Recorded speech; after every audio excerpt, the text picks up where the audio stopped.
Hi everyone and welcome back to the channel. This is SCC and tonight we're going through the Friday night games for the review. And we had two games tonight.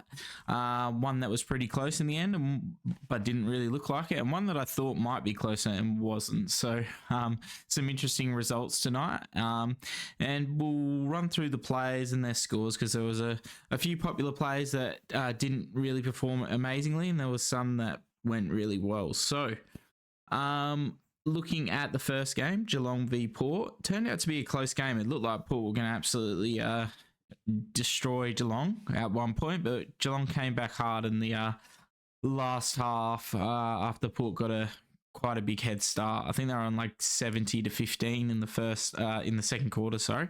But Geelong were able to slowly pull that back, and in the end probably got pretty close to winning it.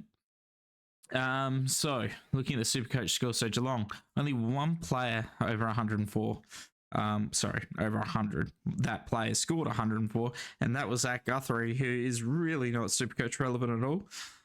But I have noticed has been getting more of the ball back there. And as we go down to the popular players here, we've got Holmes on a 94. So not popular, but he was in a few teams, starting teams. I had him in my team. Decided to trade him out for Hewitt. That worked out well this week. Not really. It could have 60 extra points. But he seems to be taking over a bit of that backline distribution back then. It's really hurting the guy 2 spots below him in Tom Stewart, who only got to score an 84. And I kind of said this in the trade plans this week that I'm a bit worried that Stewart's not got the ceiling he used to have. It feels like a bit that, Holmes is taking a lot more of those kicks and the run and dash, and even taking a bit of the intercept play out. And Stewart seems quite happy to kind of get an intercept mark, but also sit back a bit, kind of like McGovern. And we kind of seem to have seen that in full effect tonight. I mean, Stewart still had 14 kicks. I'm not really sure about his kickouts, but it's a pretty big SC to DT ratio of 20 points. So he was obviously pretty direct with his kicking. Even though he had 2 free kicks against, he still was able to get to an 84, which isn't the worst, but it just makes me think, is he going to be in that top 8 come the end of the year? Because it is, a little bit of a worry. But they've got a few more games going at home, and I'm sure he'll be able to bounce back. Porter probably a little bit harder to play on as well, so we can put that one aside. It's going down on the Geelong team. I mean, there's not much else really to speak about here of relevance, as we're not really on the rookies anymore. I guess Dempsey 65, not the worst but not the best either. Jai Clark went back to having stinkers, so 36. He'll make a bit of money, but after last week's game, you were probably hoping he'd be able to do a bit more. And I'm wondering if he will end up getting dropped next week, because Mullen came off the sub and actually played a lot, or scored a lot more than him. The time on ground is pretty interesting for Clark, actually. Only 58% I'm just looking at. So 45% efficiency, really doesn't bode well, but he's hoping for those who still have him that he can get another game or two in and get at least 100k on his original price. What's going on here? Looking at the Port Adelaide team, Ollie Wines, what a game. 157 Supercoach, 33 disposals, and kicked a goal, 2 free kicks for, really used the ball well, was all over it in the contested possessions. And a lot of people would feel pretty hard done by that he didn't get a score like this when they had him early on in the year. It's actually quite I'd say an outlier for Wines. I don't think I've ever really seen him score over 150. So if you still have him, kudos to you, but I don't think many do, because when he had that injury and things were happening, it looked like he'd been moved out of most teams. But with Rosie out, it's obviously given him a new opportunity, and he's really taken control of that.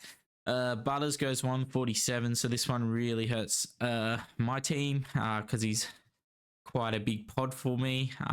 So having Hewitt as well, this is just made this a bit worse. I was kind of hoping Butters might have like an 80 or something, but he has had an absolute blinder, and the goal he kicked was pretty freakish as well.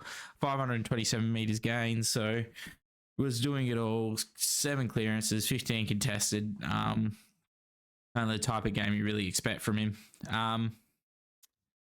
Horn Francis, big game. It's too bad he's probably not going to get mid-forward status, and this seems to be held to Rosie being out from him to be able to do this. I believe he kicked a very early goal, which really helped him out as well. But yeah, look, I didn't really see much of this game, but he did seem to be playing pretty good when I saw him at the start. And Port somehow pull out a game out of the bag after losing a showdown. And Ken was very happy about it, giving it to his old supporters, which I think's funny when you watch him at the end of the game, just absolutely giving it. So they must have been giving him a mouthful, maybe. I just think it's funny. Jackson Mead had a good game, so he was a 200k rookie at the start of the year, but I'm pretty sure it was 200k. But I don't think many got onto him in the end because he didn't really score very well outside of this, I don't think. So Mead, yeah, 221k. So would have been nice at the start of the year. The 100 is probably going to send him to like 250, 260 now. So nothing we're really looking at anyway. But otherwise, looking at this, Houston had a bit of a down game. So another down game, but at least it's like a floor of 90. Like you can't really be too worried about that. Time of ground still really good, 92%. It would seem to me that they kind of just were getting run over in the second half, and he probably just stagnated in the back line. So wouldn't be too worried.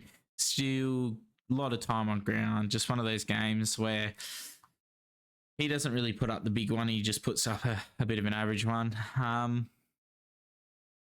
So scrolling down, from there, Vizentini got a 75, but I doubt he plays much past this game. This would have been a really nice, sweet game, I think, because Geelong's ruck is, still very makeshift. The only other interesting one here is Sin, 123k rookie, gone to 50, so you probably want to see what he scores next week if he gets another game, and then make the decision after that on whether to get him on the bubble. All right. Moving on from there to the Dockers v Swans, because I think that's all that's really important here. But a good win to Port, one of those ones you really don't think they're going to win, and they do, which seems to be a thing Port love to do, and they lose the ones they probably should win pretty easily, or at least be a lot more competitive in, like last week. So Fremantle and Swans, this is a real mixed bag, and just love being absolutely punished. So all week I was on the VC for Sarong because I just thought maybe a tough contested game is what he want, and then I thought, oh crap, they could actually tag him, so maybe I should just lock in a Gorn and get it done. And absolutely punish going the Gorn VC. 150 to Sarong. This could have been a lot more. 34 disposals. If the game wasn't dead at the end, he could have gone 170 plus. Because he was on like 100 and something at half time. And the guy just doesn't stop. He's a real workhorse. Good to have him in the team. Would have been nice to have as a VC. And those that have him and Butters are absolutely laughing this week. And would be very, very happy. Luke Ryan, so he was the big in my team this week, and he absolutely junked it up in that last quarter. Yeah, I think he had like 13 disposals, and you know what? Was the whole reason I got him in, because I didn't want to have to sit there, see him on a 50 and think he's going to have a sinker, and then him just pump up his points at the end. And, 24 kicks, 2 handballs, what a ratio. But, watching him, he does get a lot of those cut-off marks. He does do a lot of stuff. But they're probably something I didn't really think he'd be able to keep up, but he has. And it was either get on in this week or just miss him. I really didn't want to have to sit through and watch him play St Kilda, because last time he had a 170 on them. And I'm just glad to have him in. At least he's locked in now, and I can just stop stop thinking about it, stop worrying about it. 111, still good, 20 points above Houston, so pretty happy with that. And we will wait for next week. Brayshaw 101, just always seem to be second fiddle in this midfield. Sharp kicked 2 very late goals, so if you still have him, you'd be pretty happy with that 98 as a bit of a bounce back again. Jackson, who would be the cover for a lot of people, scored an 89. So he just really that one really massive game, and then since then it's just really been 90s and lows. So Darcy's probably back next week. He probably got your 1 game of cover if you had him a sweet R2, which is really good. And now, you know what? He's a perfectly fine forward. And, this is probably what you expect from him. So take it and run with it is what I would say. Now going down, this is where a couple of the disappointments probably set in for a few teams. Young 65. Yep, this is the Hayden Young we were seeing at the start of the season. And this was just a real lackluster performance from Fremantle. Pretty damn disappointing if you're a Fremantle supporter, because watching them in the last quarter, I know they were down, but there's just no, they didn't even want to play. It was just Sydney, the amount of time I saw Chad Warner just walk through the team. There was one point where Justin McInerney literally just got the ball in the middle of the square and literally walked and handballed. There was no pressure in that last quarter. And I think it's pretty horrendous. So I don't care if you are losing by that much. I would not want to see my team, that I support walking, letting players walk around with the ball and not put an effort to the end. Yep, you're losing, but at least go down and try to bloody put an effort in. I know they kicked 4 goals, 15, and this could have been a lot better if they kicked straight. It's hard when Swans were just on. They were 9 goals, 1, 10 goals, 1 at one point. But still, it's pretty disappointing, especially on your home deck to be walking around or letting players walk on top of you that well. Fife, pretty average game, to be honest, if you have him. 60 is probably below par even for a forward, but you've had him all year. That's 40% of the comp. Pretty happy that's what 49% of the comp that are probably only getting 20 or so points more than Hewitt. It could have been a lot better for me if Hewitt played a full game, but I've got to take these little things at the moment. It's still early on. Otherwise, Frederick was subbed. I think it was just a tactical sub. I don't think he was actually injured. Let's see. Tactical sub. Just says substituted off. Surely it was tactical. Yeah, I think it was tactical. I was hoping Fife might get it, to be honest, in an absolute flogging. They just go, you know what? It's over anyway. So let's just put him down. Then we've got, so moving over to Sydney. I don't think I missed anyone here. If you still got Draper, 52, I guess. But yeah, I think we've spoken about everything else. Sydney, so Jakey Lloyd goes biggest for the Swans. I haven't actually been tracking how he's been going this season, but I assume it's been pretty average. Might have a look at that after. Blakey, 131. So another really good score for Blakey. The only problem is he got knocked out. Well, not knocked out, but concussed by his own player in Matt Roberts. So that was great for those owners. You'd be really happy with the score, but he's probably missing a game because they didn't let him back on. So I assume that means he isn't going to play anymore. But you never know. I actually think Blakey might have to come into the thought process as a player, because he seems to be scoring pretty well and he seems to be he could be a pod type defender. Heaney just keeps on keeping on in that midfield. Really good to see, especially the fact that Horse is keeping him in there even in the really games where they're just absolutely destroying the opponent. Brody Grundy 102, so you'd be it's not the worst, not the best, but you'll take that. 100 still decent from your ruck. This is what I was talking about Warner, even when they go on really well. He's a 100 average play in the top of the line. I was speaking about it. And Goulden as well, struggling to really get to the heights of last year. I guess six free kicks against do not help him, so that could have probably been a lot better. I did think with the 10 marks, 20 kicks, it seemed like a low score, but I guess that probably lays into it. Jordan, 75. No one's really got him anymore.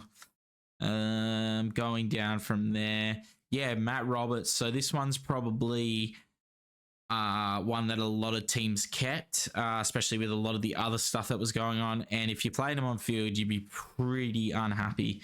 47, probably lucky to get to this amount, to be honest. What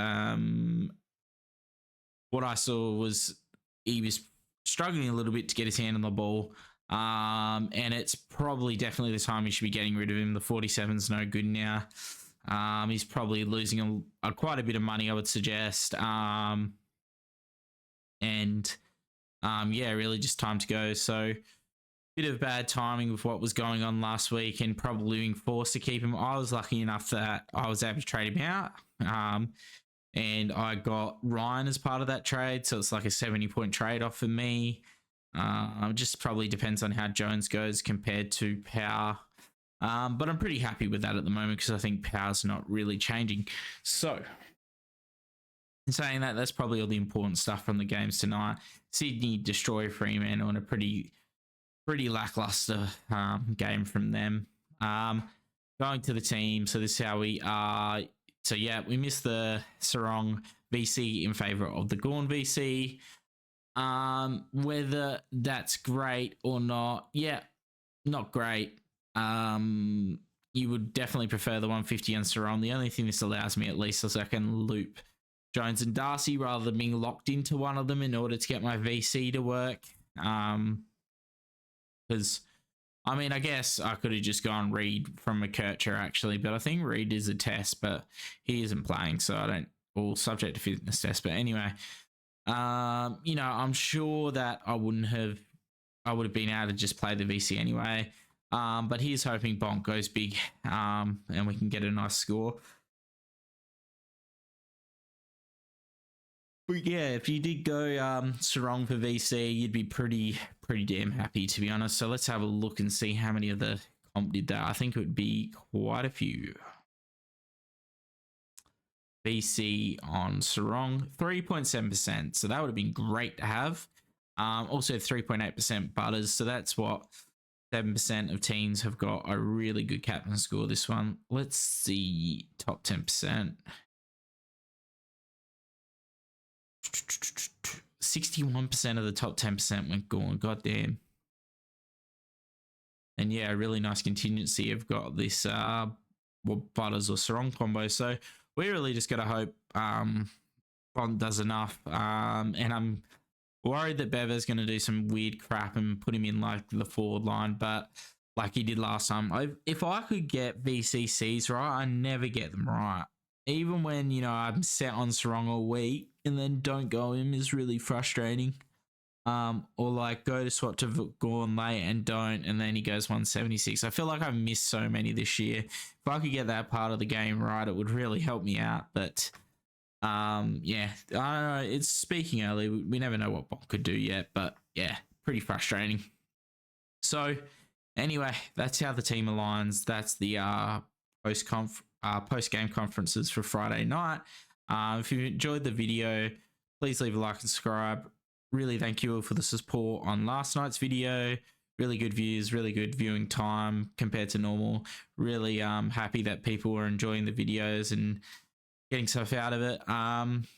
If you feel like giving a comment, asking a question, go for it. I'm always happy to answer them.